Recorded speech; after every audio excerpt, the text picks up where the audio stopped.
Selamun Aleyküm dostlar, cümletten selamun aleyküm. Bugün stand-up videosu çekesim geldi, dedim bir çekeyim, bir olsun. Ve azıcık bir şeyler anlatacağım. Anlatmak hoşuma gidiyor.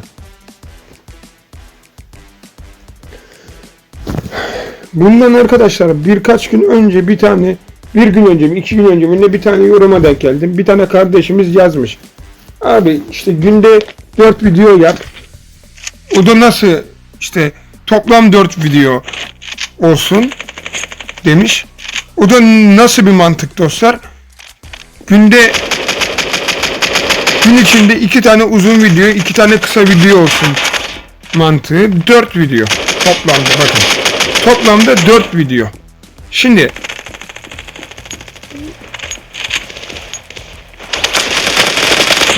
hadi diyelim ki ben bunu yaptım. Nasıl yapabilirim?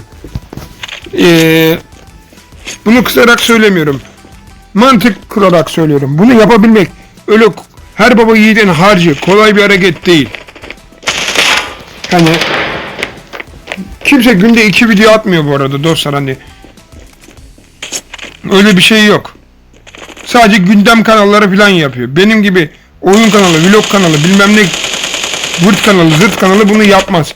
Ben tamamıyla bir eleştiri kanalı değilim dostlar. Ya da tamamıyla bir podcast kanalı değilim. Vlog ve oyun üzerinden podcast ve eleştiri yapıyorum. 3 aşağı 5 yukarı. Bu yüzden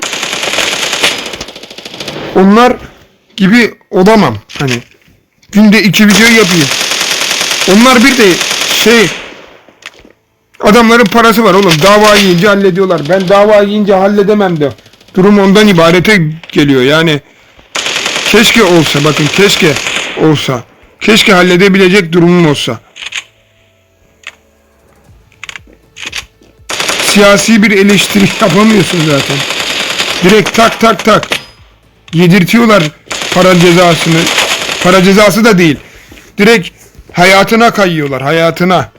Hani o yüzden benim böyle bir harekette bulunabilmem için dostlar bu ülkede olmamam lazım. Almanya'da, Fransa'da, İtalya'da, İsveç'te bilmem nerede yaşamam lazım.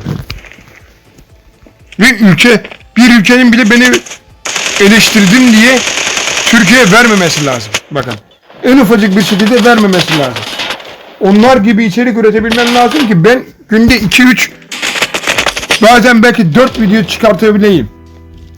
Ve onlar editli video da yapıyorlar. Benimki editli de değil. En ufacık bir edit de yok bende. 3 aşağı 5 yukarı. Adamlar bunu bir gün önceden, 1,5 gün önceden yapıyorlar. Ben o kadar uğraşmam yani videoya.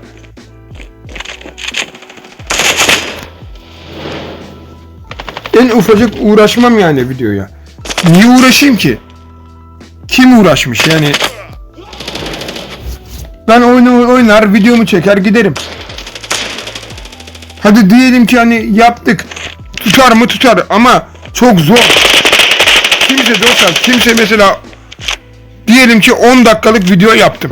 10 dakika konuştum. Kimse gelip dinlemiyor. Yok. Dinlemiyor. İmkansız. Bak. İmkansız. Çünkü millet artık o kadar tüket geç mantığıyla izliyor ki videoları. 2-3 dakikalık video izliyor adam. 2-3 dakika bile değil. Kimi zaman 45 saniye. 30 saniye, 15 saniye. Kısa bunu izleyip geçiyor. Benim 10 dakikalık videoma mı gelir bakar? Hani diyelim ki günde 2 tane 10 dakikalık video çıkardım. 20 dakikadan hesap edin onu. Kimse izlemez. Hani izlese bile zor. Ne yapacağım? Neyi koyacağım? Nasıl yapacağım ki bu durum olsun? En iyi şekilde soruyorum yani, bu nasıl olacak?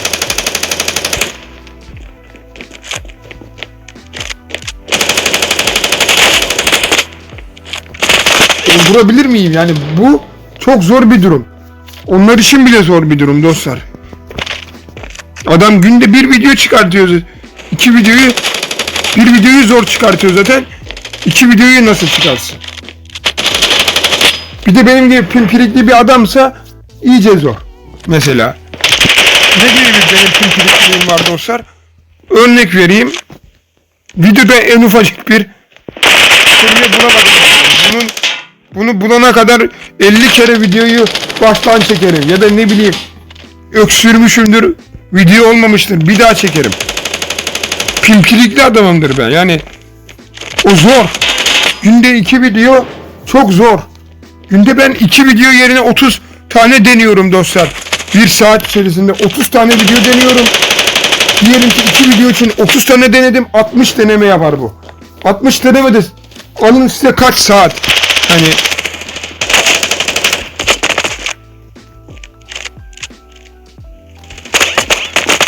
odak noktanız o kadar kolay görünüyor ama değil benim için mesela. Çünkü kolay olsa. Kolaylık öyle havada asılan bir şey değil. Yapabilen adama kolay, bana değil. O durum yani. 2 video çıkartayım. Hadi hop yaptım. Yok, zor iş yani. Konu buldun yap. Herkes yapamıyor onu yani. Sıkıntı orada. Görüşmek üzere.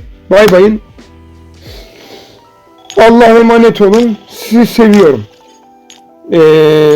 Bu videoluk bu kadardı.